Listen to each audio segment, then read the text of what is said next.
the water tastes like wine. Now I have some good news and bad news. Good news is, I'm back to recording this series. Bad news, I hardly have an A key. So, it's going to be hard for me to walk to the left in this game. But I see a couple stories, so let's go ahead and go chase them down, why don't we? Oh wait, there's something here? I didn't even see this. After we get these two stories, we're gonna find out where we're gonna go. Field hands are sitting down to share a meal. One says loitering on the smile. Perfect. I don't know if that did anything, but it's nice. I don't even know what part of the United States we're in right now, but I don't really think it matters. Before we hit this story, let's go to this thing here.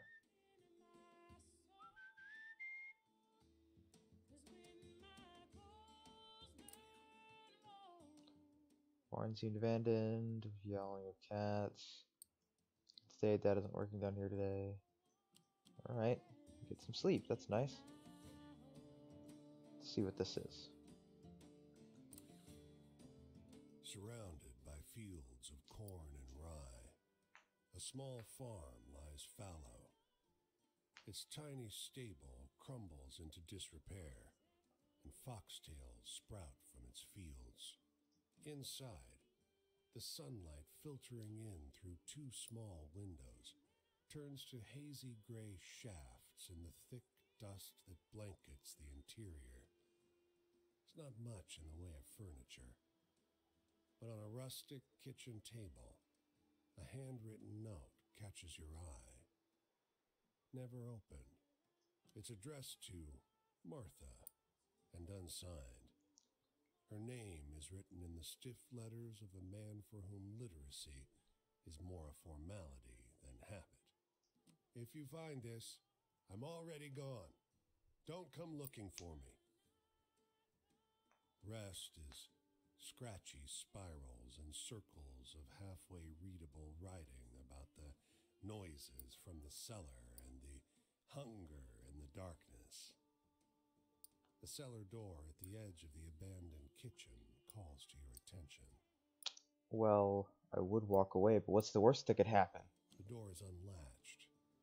The ground below is deeply stained with some dark residue you can't identify. Upon it, only ancient piles of chains and manacles, slowly turning to rust. Alright, that's the abandoned farmhouse. So let's go hit this story, and then I guess go follow these train tracks then? Hopefully... No. Oh, actually there's a road over there, so we can go on that road and hitchhike most likely. E? E? Q? How do you... Q, okay. Well, that's the space. It's Q. Got it. Got it, how to hitchhike. It's the Missouri River. Huh. There's something Missouri. wrong about this lonely farmhouse. The cows have unusual rain over the porch, and the open door shows a cow lying in the empty parlor. The flower boxes are still well tended, though. There's outgoing mail in the box. How strange indeed. The moment you step inside the fence, an old woman screams, "Hey! Hey! This is private property!" You quickly realize that the sound is coming from under the porch. Indeed, you can see her hollering at you through the slats of the steps. You can see a parlor set up in the basin under the porch. A flowery armchair, a rug, and a little lacquered table. "This is an inhabited home," the old lady barks barks. The cows live upstairs and I live down here.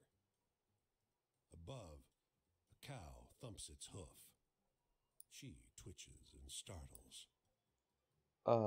Okay. That's right, she shouts. I'm a grown woman. I can live any way I please. She shuffles to her chest of drawers and digs out a packet of rock candy in wax paper, like a grandmother saves for her grandchildren. She hurls it in your face. Thank you for visiting. Now get out.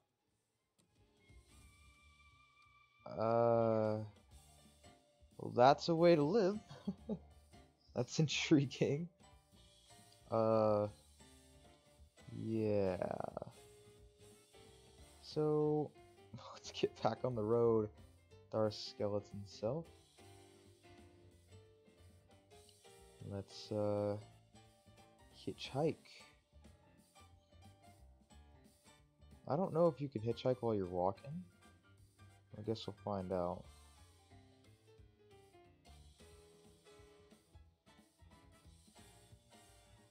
There's Billings.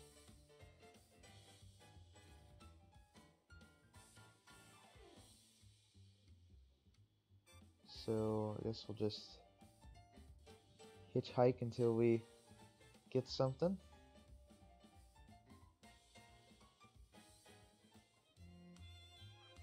There's a story here actually in Billings. It's a enhancement. The man can barely wait to get to the pleasantries before asking if you heard the story of 100% true. Polished. The Devil of Leeds. The Winged Goat by the Pristine Water. Alright. The Devil of Leeds. That's intriguing. So, let's see if we can catch a hitchhike. I guess we'll just sit here and wait. There we go. Instantly gets in a car. So, a couple of interesting stories. The lady under the stairs of her house with the cows is probably the most interesting.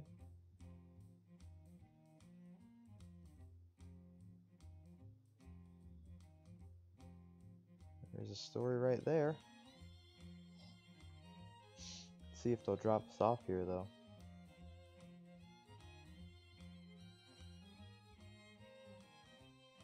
They will. Alright, perfect. We are in Helena. So, like, next to the mountain? Spent a while in the cool shade at this gas station. Three kids sitting in the family car, waiting while their parents argue loudly, children embarrassed, older brother trying to distract to the story. The woman communing with the wood spirits. Oh, the woman praying in the woods, huh? So they're communing with the wood spirits, eh? That's nice. The Chinook salmon, having come to the end of its journey, is a grotesque beast. A great curved hump on its back, and that deformed hook of a jaw. The raven perched on it is unusually large, with a fat tuft of black feathers wrapped round its neck like a mane. With one practiced peck, it strikes at the salmon's blurred eye and pops it like a grape snapping open under your teeth. After tasting the fluid inside, it turns toward you, beady black eyes glinting in dying sunlight. You want some? I can't eat this all by myself. No. Suit yourself. It steadies itself on the carcass, and some of the uric smell wafts over to you. Don't look a gift eyeball in the mouth's what I always say. Its voice is throaty and rough, fittingly. What are you here for, if not the salmon? People stories, huh? It tries to preen a stray feather back into place, but it only ends up more crooked. What's so great about people? You should collect raven stories. Much better. I agree. Well, this one's a secret. It flaps its wings and flies towards you, perching on your shoulder. You see, there once was this raven who liked to... And then, instead of finishing his thought, he just snaps at your eye with that sharp needle of a beak. You flinch and close your eyes instinctively, losing your balance and taking an ungainly fall onto the soft sand of the riverbed. "Ha!" cries the raven, once again perched on the dead salmon. People always fall for it. You should have seen your face. Alright, don't know how I feel about that one. Yes, we hitchhike again until, actually, I see another story. I wish there was a way you could go faster without this stupid whistling mechanic. Hit by a truck.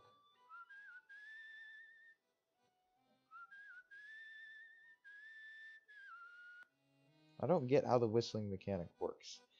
I can see two more stories way off in the distance. But we'll collect this one and hitchhike for now. The creature looms in an evergreen clearing, blood spattered around its maw, one enormous paw still buried in the flesh of the man sprawled beneath it. The grizzly spots you.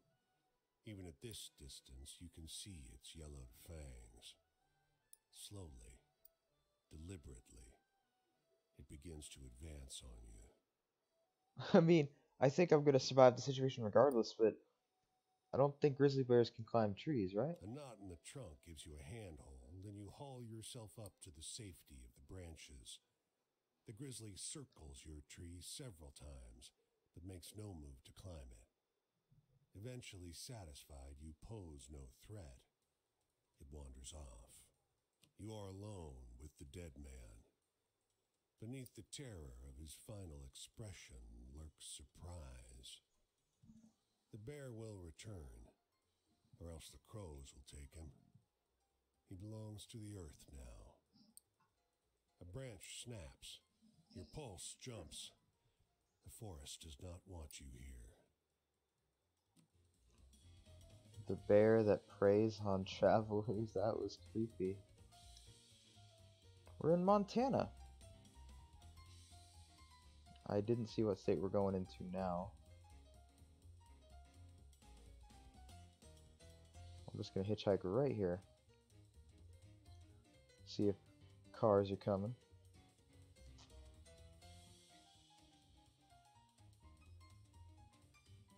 Perfect. Let's go.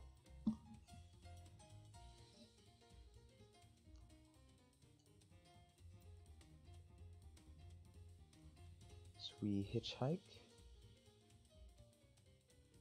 That bear is a scary thing. I wouldn't want to see that. So we just passed through Idaho, and now we're into Washington. So it looks like we will maybe stop here. Nope. Gonna keep going. So we missed a story, missed a couple stories, but I think it'll be okay. Columbia River. Is that Seattle? That is Seattle. Hey, there's a campfire. You can go talk to somebody. Let's go explore Seattle and then talk to somebody. Talk to whoever that is. Thank you, car. Thank you, lag. Jesus. Right, let's get into Seattle. It's raining, of course. People hurry through the streets with their collars up and water streaming off their hats. North of Pioneer Square, there's a Hooverville with its own mayor, they say. Water through the streets. Let's look for work. Nobody's hiring today. Nobody wants us. Fifth Factory. Alright. So we didn't earn any money. That sucks. On top of a hillside boxcar, four men in sailors' clothes fix their eyes on the distant waterfront, where a crowd of hundreds clashes with uniformed cops.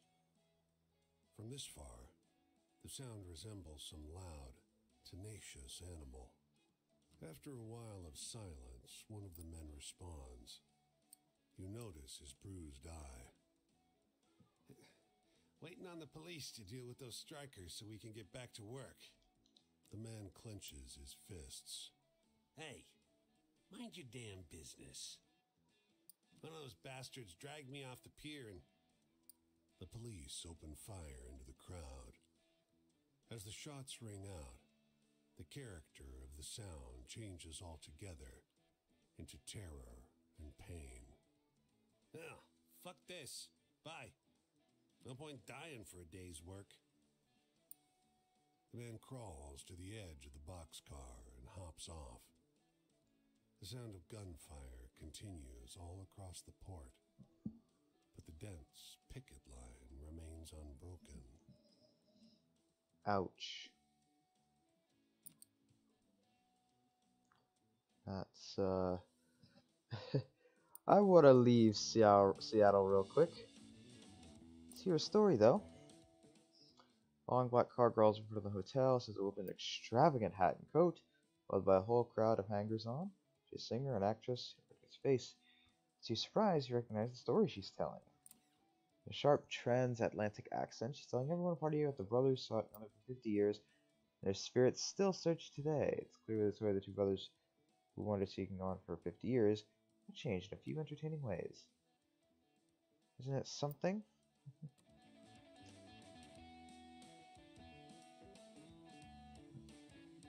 I like it. Let's go talk to this person. See who it is. Who are we meeting today?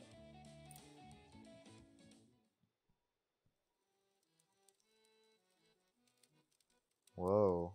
You see me here? You think you know me?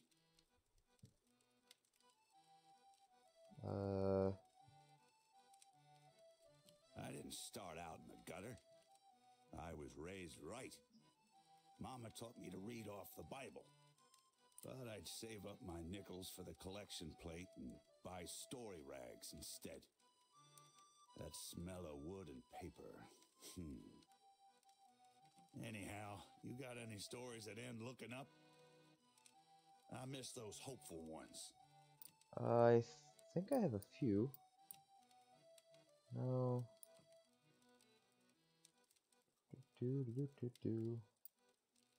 No, that's the street. So, we're looking for a happy one?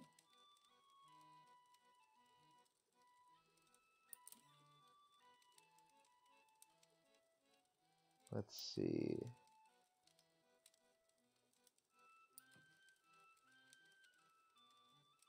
Probably is something, right? I have to have a happy one somewhere.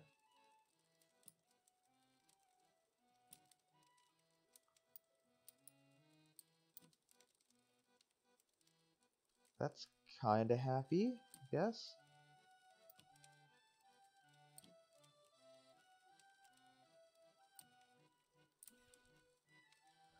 I mean, it is kind of happy they planted 10,000 trees. Sounds like one of the bad soppy ones I used to read. Oh, well, couldn't do it. Talking about heaven. I guess I had it back then. Lived in a little house in Louisville with a good mama and a daddy who worked hard at the factory. Never knew I had dreams for something bigger till I read those stories. But you tell me, what's the wildest thing you've seen on the roads out here? Anything good and exciting? Exciting, I think, changes it. The Devil of Leeds is kind of scary. Exciting. We have different definitions of exciting, so...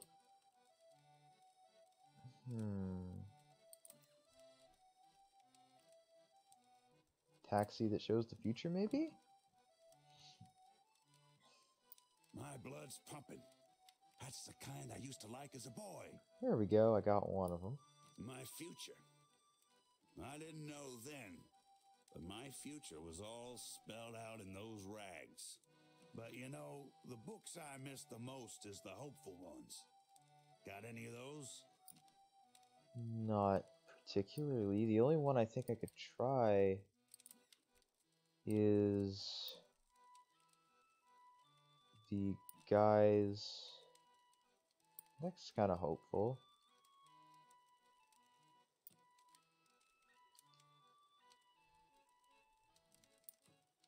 Let's try the Two Girls in the House of Villains. Well, that one sure makes me smile. Got it. Love? Yeah, those stories had love and even some sex. But I was too young. The understanding would come later. But you know, the books I miss the most is the hopeful. Alright, so I want to try one more story, which is The Brothers. Although it might be considered sad. Leaves a warm feeling in your chest, huh? There we go. Family wasn't all hard. My mama caught me reading once, but she just told my daddy I was out playing. She loved me, she did. So I miss them blood-pounding adventure stories. You got any like that? Possibly. I don't precisely know. I mean, Killers on the Street's kind of scary. Shootout could be considered adventurous.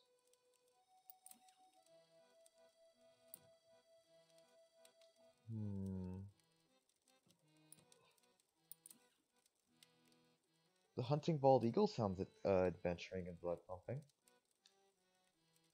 Ooh, tell another like that and you could write a good rag. My fate was cast the moment I first read those story rags. First time I bought one, I used an extra nickel I found on the ground. If I hadn't, I'd have wasted my nickel on hard candy. My daddy wanted me to quit reading them rags. Said it kept me from hard work. Got his wish, but he didn't get hard work instead. Anyway, I'm headed out this way when the sun comes up. I like your tales. Hope we cross paths again. Alright. We'll see you later, August, I believe. And that is where we're going to end off the video. So thank you all for watching, and I will see you guys next time.